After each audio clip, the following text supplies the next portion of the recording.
अनु को घर वापस लेकर आएंगे आर्यवर्धन। मीरा यह देखकर हैरान रह जाएगी। सीरियल में अब एक बड़ा ट्विस्ट आने वाला है, जहां दिखाया जाएगा कि अनु छोड़कर जा रही होती है, लेकिन आर्यवर्धन उसे रोकने के लिए पहुंच जाते हैं और कहते हैं, प्लीज तुम मेरे ऑफिस को छोड़कर मत जाओ। मैं तुम्हारा ट्रांसफर जयपुर में नहीं कर सकता क्योंकि मैंने भी गलती की है। तुम जीती थी, लेकिन मैंने बेईमानी करके खुद को जिताया। असल में तुम ही जीती हो क्योंकि मैं तुम्हारे सामने 24 घंटे के अंदर आ गया था। अब तुम इस शहर को छोड़कर नहीं जा सकती। अनु कहती है, मुझे पता था कि मैं जीती हूँ, लेकिन यह नहीं पता था कि आप मुझे वापस लेने आएंगे। मुझे लगा था कि आप बेईमानी करके अपने ऑफिस में बैठे रहेंगे और मैं इस शहर को छोड़कर जयपुर चली जाऊंगी। लेकिन जब आर्यवर्धन अनु को वापस लेकर आते हैं तो यह सब देखकर मीरा के होश उड़ जाते हैं। मीरा सोचती है, मैंने अभी इसे ऑफिस से विदा किया था और यह लड़की वापस आ गई। वो आर्यवर्धन से पूछती है, यह वापस कैसे आ गई सर? तब आर्यवर्धन कहते हैं, इज्जत से बात करो। यह वापस आई है क्योंकि यह हमारी शर्त पर जीत गई थी और अब अनु इसी ऑफिस में काम करेगी। यह सुनकर अनु खुश हो जाती है, लेकिन मीरा के होश उड़ जाते हैं।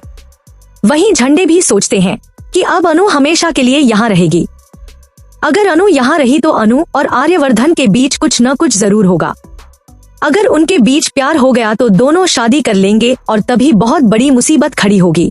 मीरा और झंडे मिलकर फैसला करते हैं कि अनु और आर्यवर्धन को कभी करीब नहीं आने देंगे और अनु को ऑफिस जाने ही नहीं देंगे। लेकिन आर्यवर्धन अब इस बात को स्वीकार कर चुके हैं कि वह अनु से प्यार करने लगे हैं। भगवान की भी यही इच्छा थी, क्योंकि भगवान ने उन्हें 24 घंटे के अंदर मिला दिया। इससे साफ है कि अनु और आर्यवर्धन एक दूसरे के लिए बने हैं।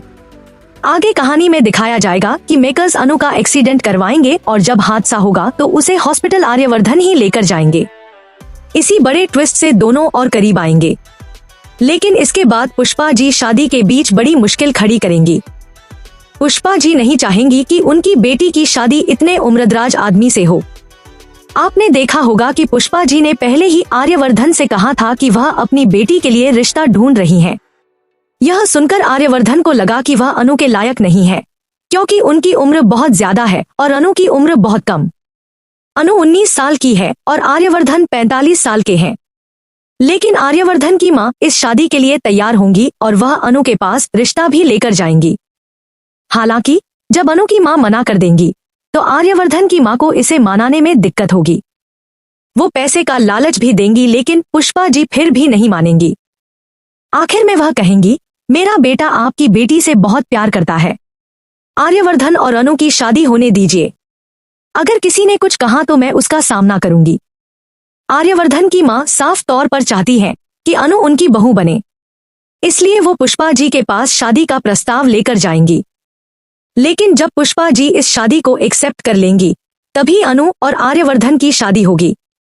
इसके बाद मीरा और मानसी मिलकर इस शादी में बहुत बड़ा ग्रहण लगाने की कोशिश करेंगी, क्योंकि मानसी नहीं चाहती कि उनके घर में कोई जवान लड़की आए और आर्यवर्धन की पूरी प्रॉपर्टी उसके नाम हो जाए।